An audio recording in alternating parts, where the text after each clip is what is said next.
Пайgambarыбыз алейхиссалам айтат: "Адам Аллах Таалага эң жакын болгон абалы түн ортосунда" dedi.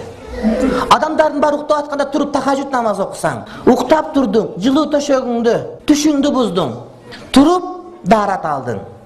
Даарат алганда бирөө эч ким көргөн жок. Сен эгерде чындап ошол тахажжуд намазында даараттын ырахатын сезсең, сен намаз окуп намаздын ырахатын сезсең, сенин көзүңөн жок дегенде бир тамчы жаш кулай турган болсо, мына ошо чын ыкластан болгон намаз. Туура күндүздө эле окуп коесуң намазды. Биздин күндүзгү намазыбыз түнкү намаздан жакшыраак адамдар көрүп турат биздики. Эми адамдар эмес, Кудай көрүп турат деген түшүнүккө келе турган болсок, ошол учурда эң жакын болгон маселе. Аламдан чыгып аламга кирип кетсең, аламдын бардыгын башка бир аламга жоготуп жиберсең, Халиктин астында, жаратуучунун астында бардык махлукат эрип кете турган болсо, ыймандын эң жогорку даражасына сен жеткен болосуң.